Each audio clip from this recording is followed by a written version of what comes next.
성경 읽어주는 딸, 현대인의 성경 낭독, 고난의 신비를 다룬 책, 욥기 1장. 우스 땅에 욥이라는 사람이 살고 있었다.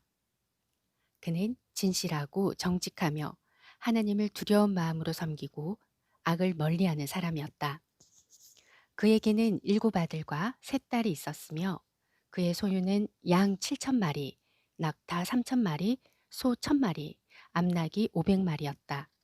그리고 그는 많은 종도 거느리고 있어서 사실 동방에서 제일 가는 부자였다. 욥의 아들들은 각자 생일이 돌아오면 자기 집에 잔치를 베풀고 형제들과 노이들을 모두 초대하여 함께 먹고 마시며 즐겼다. 그 잔치가 끝날 때마다 욥은 그의 자녀들을 불러다가 그들을 성결하게 하고 아침 일찍 일어나 자녀 수대로 불에 태워 바치는 번제를 드렸다.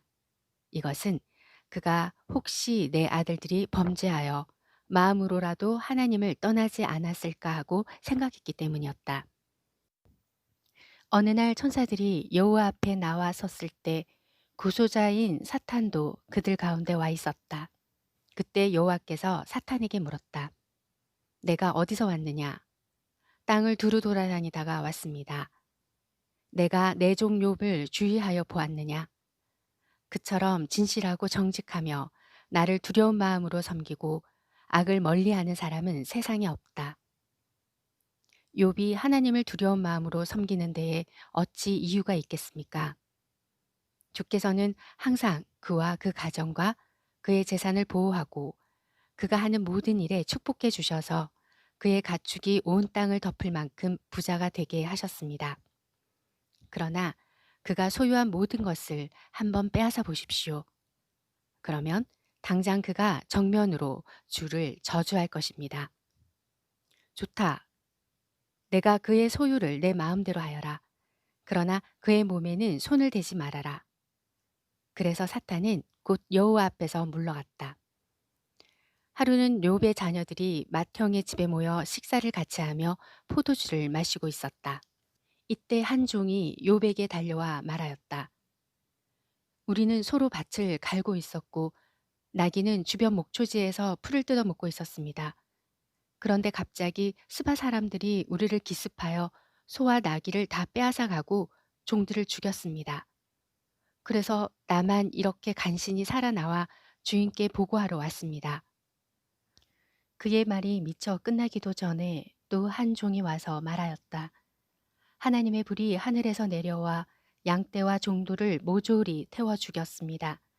그래서 나만 이렇게 간신히 살아나와 주인께 보고하러 왔습니다. 그의 말이 미처 끝나기도 전에 또 한 종이 와서 말하였다.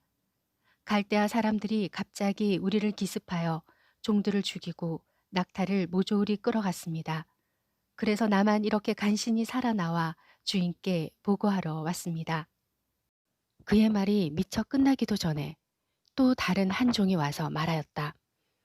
주인의 자녀들이 맏아들의 집에서 식사를 같이 하며 포도주를 마시고 있었는데 갑자기 사막에서 태풍이 불어와 집 네 모퉁이가 무너져 내려 그들이 다 죽고 말았습니다.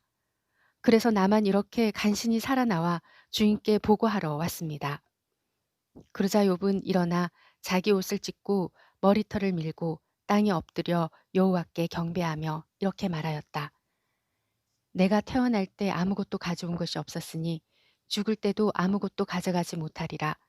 주신 자도 여호와시요 가져가신 자도 여호와시니 여호와의 이름이 찬양을 받으시기 원하노라.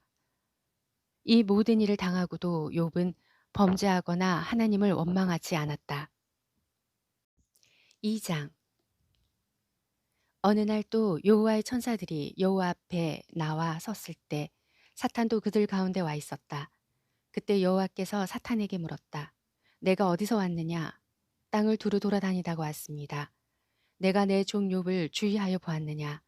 그처럼 진실하고 정직하며 나를 두려운 마음으로 섬기고 악을 멀리하는 사람은 세상에 없다.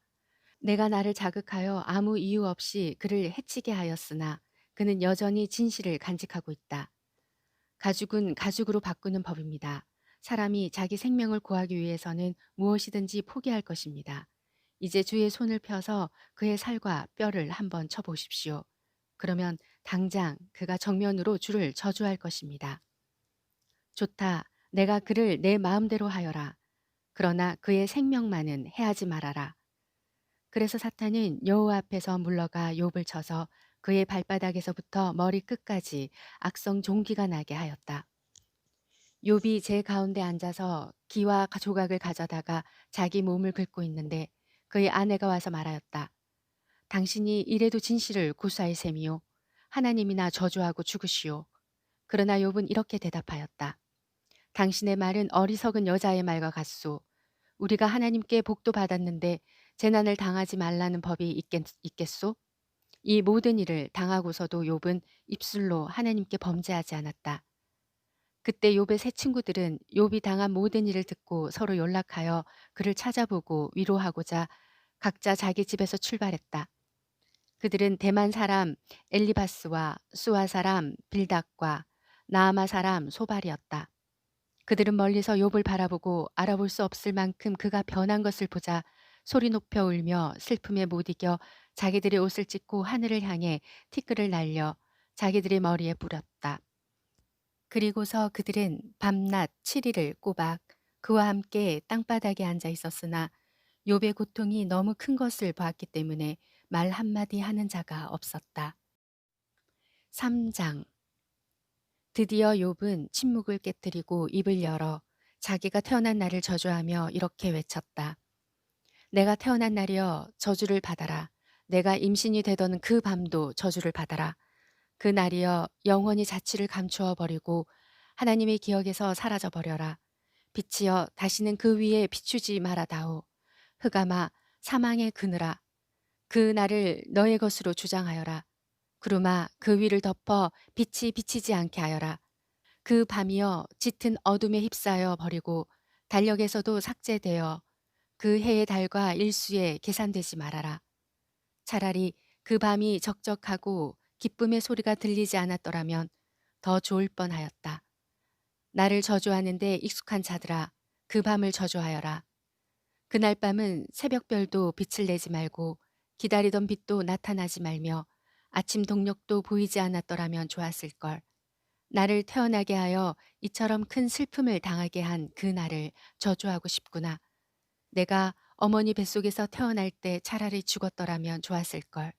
어째서 어머니가 나를 무릎에 받아 젖을 빨게 하였는가.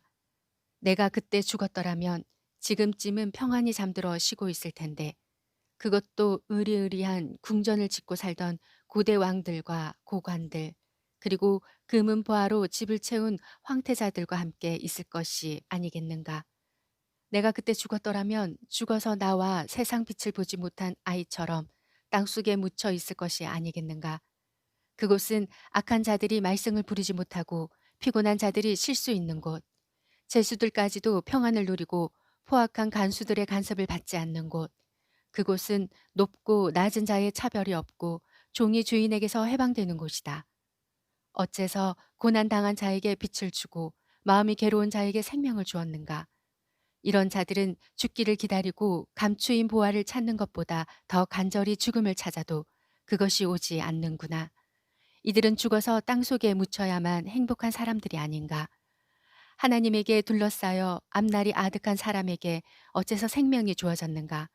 먹기도 전에 탄식이 먼저 나오고 물같이 쏟아지는 신음소리는 막을 길이 없는구나. 내가 두려워하고 무서워하던 것이 결국 나에게 닥치고 말았으니 평안도 없고 안식도 없이 나에게 남은 것은 오직 고난뿐이구나. 4장.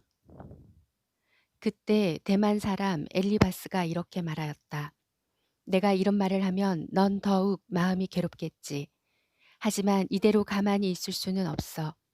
너는 많은 사람을 가르쳤고 손이 연약한 자를 강하게 하였으며 넘어진 자를 격려하여 일어나게 하였고 무릎이 약한 자에게 힘을 주지 않았는가. 그러나 어려움에 부딪히자 이젠 내가 오히려 낙심하고 당황하는구나. 내가 자신만만해하는 것은 너의 경건이 아니냐. 너에게 희망이 있다면 너의 흠없는 생활이 아니냐. 한번 생각해 보아라. 죄 없이 벌 받는 자가 누구인가? 정직한 자가 망한 적이 어디 있는가? 사람들이 죄악의 밭을 갈아 악을 씨 뿌리듯 하지만 결국 그들은 심은 대로 거둔다. 그들은 다 하나님의 입김에 멸망당할 것이며 그의 분노의 기운에 사라지고 말 것이다. 그들이 비록 힘센 사자처럼 사나울지라도 하나님은 그들을 꺾어버릴 것이니 그들은 힘없는 늙은 사자처럼 굶어서 죽고 그들의 자녀들은 흩어질 것이다. 한 번은 나에게 무슨 말이 은은하게 들렸는데 그 소리는 너무 작아서 간신히 들릴 정도였다. 사람들이 깊이 잠든 밤에 나는 환상을 보고 마음이 뒤숭숭한 가운데 갑자기 무서운 공포에 사로잡혀 벌벌 떨고 있었다. 그때 한 영이 내 앞을 스쳐 지나갔다. 그 순간 나는 너무 놀라 머리털이 쭈뼛쭈뼛 서는 것 같았다. 이윽고 그 영은 멈춰 섰다. 나는 그것이 어떻게 생겼는지 알 수가 없었다. 그러나 한 형체가 내 앞에 서 있는 것만은 사실이었다. 그러자 조용한 가운데 이런 소리가 들렸다. 사람이 하나님보다 의로울 수 있느냐? 사람이 자기를 창조하신 이보다 성결할 수 있느냐? 하나님은 자기 종들도 믿지 않으시고 그의 천사들에게까지도 허물을 찾으시는데 하물며 하루살이처럼 쉽게 짓눌려 죽을 수밖에 없는 흙으로 만든 사람이겠느냐? 사람은 아침에 살아있다가도 미처 저녁이 되기도 전에 말없이 죽어 영원히 사라지는 법인데 어찌 육체의 줄이 끊어져 죽지 않겠느냐? 인생은 죽어도 지혜 없이 죽고 말 것이다. 5장. 너는 한번 부르짖어 보아라. 너에게 응답할 자가 있겠느냐? 내가 천사들 중 누구에게 부르짖겠느냐? 분노는 미련한 자를 죽이고 질투는 어리석은 자를 죽이는 법이다. 나는 미련한 자가 잠시 성공하다가도 그의 집안이 저주를 받아 일순간에 무너지는 것을 보았다. 그의 자녀들은 한시도 평안한 날이 없고 법정에서 시달림을 당해도 그들을 변호해 줄 자가 없다. 굶주린 자들이 그가 추수한 것을 가시밭에서 자란 것까지 모조리 빼앗아 먹고 목마른 자들이 그의 재산을 노리고 있다. 불행은 흙에서 나온 것이 아니며 고난도 땅에서 싹튼 것이 아니다. 불에서 불티가 날아오르는 것처럼 인생은 스스로 불행을 초래하고 있다. 내가 만일 너 같으면 나는 하나님을 찾아 나의 모든 문제를 그분에게 맡기겠다. 하나님은 우리가 이해할 수 없는 놀라운 일을 행하시고 기적도 수없이 행하시며 땅에 비를 내리시고 밭에 물을 보내신다. 그리고 겸손한 자를 높이시고 슬퍼하는 자를 안전한 곳으로 인도하시는 분도 하나님이시다.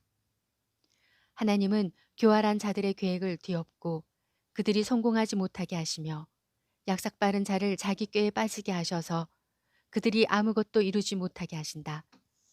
그들은 대낮에도 밤과 같이 어둠 속에서 더듬고 다닌다. 하나님은 가난한 자를 칼날과 같은 그들의 입과 강한 자의 손에서 구출하시기 때문에 결국 가난한 자들에게는 희망이 있고 악한 자들은 벙어리가 되고 만다. 하나님이 잘못을 고쳐주는 자는 행복한 사람이다. 그러므로 너는 전능하신 분의 징계를 업신여기지 말아라. 하나님은 아픔도 주시지만 그 상처를 싸매시고 치료해 주시는 분이기 때문에 어떤 불행과 재난에서도 너를 구해 주실 것이며 아무 해도 너에게 미치지 못하게 하실 것이다. 하나님은 흉년이 닥쳐도 너를 죽지 않게 하실 것이며 전쟁의 칼날에서도 너를 구출하실 것이다. 너는 비방을 받아도 피할 길이 있을 것이며 멸망이 와도 두려워할 필요가 없을 것이다. 그러므로 너는 멸망과 흉년을 비웃게 될 것이며 들짐승을 두려워하지 않을 것이다. 이것은 내가 일구는 밭에 돌이 없고 들짐승이 너를 해치지 않을 것이기 때문이다. 너는 집을 비워두어도 걱정할 것이 없을 것이며 집안을 살펴보아도 도둑 맞는 것이 없을 것이다. 너는 또 내 자녀들이 많아질 것과 내 후손의 땅에 풀처럼 번성할 것을 알게 될 것이다. 때가 되면 곡식단을 거둬들일 것처럼 너도 수명이 닿으면 무덤으로 들어갈 것이다. 나는 오랜 연구 끝에 이 모든 것이 사실임을 알게 되었다. 내 충고를 귀담아 두면 너에게 유익이 될 것이다.